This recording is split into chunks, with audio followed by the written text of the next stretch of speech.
संभल जिले के चंदौसी से झकझोर कर रख देने वाली घटना का जब पुलिस ने खुलासा किया तो मेरठ का सौरभ हत्याकांड नजरों के सामने से घूम गया। मुस्कान ने प्रेमी की मदद से पति के टुकड़े कर ड्रम में डाला था, जबकि चंदौसी की रूबी ने प्रेमी के सहयोग से पति की हत्या कर ग्राइंडर से शव के टुकड़े कर दिए। इस झकझोर देने वाली घटना को अंजाम देते समय रूबी के हाथ तक नहीं कांपे। शव को साजिश के तहत ठिकाने लगाया गया। हत्या के बाद प्लास्टिक के बैग खरीदे गए और दोनों ने मिलकर रात में लाश के टुकड़े किए। पहले सिर धड़ से अलग किया, फिर हाथ पैर काटे। दिन में ही रेकी कर ये भी देख लिया गया था कि जहां लाश ठिकाने लगानी है वहां सीसीटीवी की नजर तो नहीं है। नमस्कार, मैं अंजलि सिंह और आप देख रहे हैं अमर उजाला। मामला चंदौसी के मोहल्ला चुन्नी का है, जहां अवैध संबंधों में बाधा बने राहुल को उसकी पत्नी रूबी ने अपने प्रेमी गौरव के साथ मिलकर ग्राइंडर से टुकड़े कर गंगा और नाले में बहा दिया था। धड़ 15 दिसंबर को पतरवा रोड पर ईदगाह के पास नाले में उतराता मिला था और सिर और हाथ पैर कटे हुए थे। उसके पास में एक बैग पड़ा था जिसमें पॉलीथीन और मांस के टुकड़े थे। धड़ पर एक टी शर्ट भी थी। राहुल 18 नवंबर से लापता चल रहा था। 20 नवंबर को रूबी ने ही पुलिस में गुमशुदगी दर्ज कराई थी। शव मिलने के बाद पुलिस ने 20 से ज्यादा गुमशुदा लोगों के परिजनों से पूछताछ की, लेकिन कोई सफलता नहीं मिली। पुलिस ने शव के बाई बाजू पर गुदे राहुल नाम के आधार पर जांच की तो पता चला कि राहुल की पत्नी रूबी ने 1 महीना पहले ही गुमशुदगी दर्ज कराई थी। वहीं शक के आधार पर पुलिस ने जब रूबी और उसके प्रेमी गौरव को हिरासत में लिया और सख्ती से पूछताछ की। पूछताछ में पत्नी रूबी और प्रेमी गौरव ने बताया कि वे दोनों एक दूसरे से प्यार करते थे।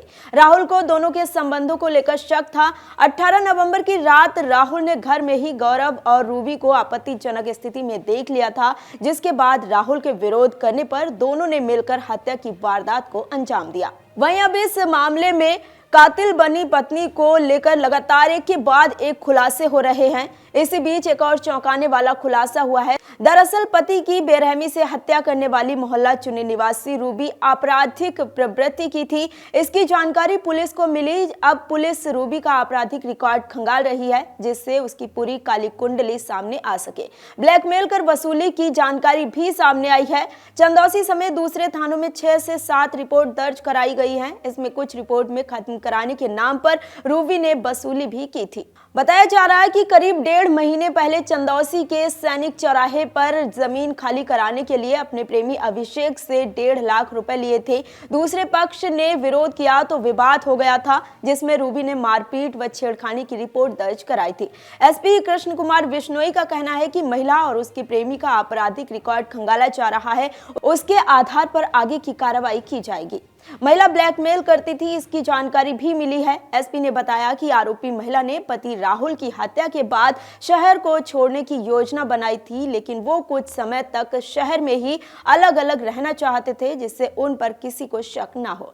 एसपी ने यह भी बताया कि महिला की कॉल डिटेल से साफ हुआ है कि वो कई लोगों के संपर्क में थी और इसकी पुष्टि अन्य लोगों द्वारा भी की गई है।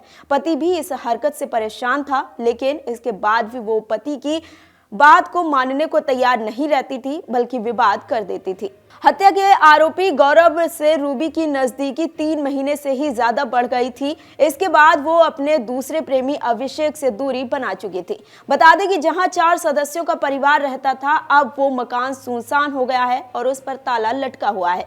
पिता की मौत और मां के जेल जाने के बाद अनाथ हुए बच्चों के रिश्तेदारों के यहाँ चले जाने के बाद मकान के आसपास का माहौल गमगीन है। पुलिस को पूछताछ में रूबी और उसके प्रेमी ने बताया कि वो मकान को बेचकर कहीं चले जाने की तैयारी में थे, लेकिन कुछ समय का इंतजार कर रहे थे।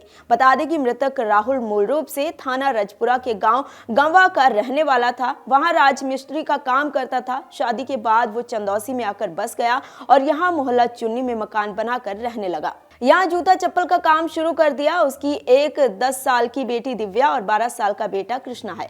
वहीं मामले पर एसपी कृष्ण कुमार बिश्नोई ने खुलासे का प्रेस नोट जारी करते हुए बताया कि राहुल के शव का डीएनए सुरक्षित रख लिया गया है। राहुल के बच्चों से डीएनए मैच कराकर अभियुक्तों को सख्त सजा दिलाई जाएगी। अगर आप ये वीडियो YouTube पर देख रहे हैं तो हमारे चैनल को सब्सक्राइब कर बेल आइकन दबाएं और Facebook पर देख रहे हैं तो हमारे पेज को लाइक करें।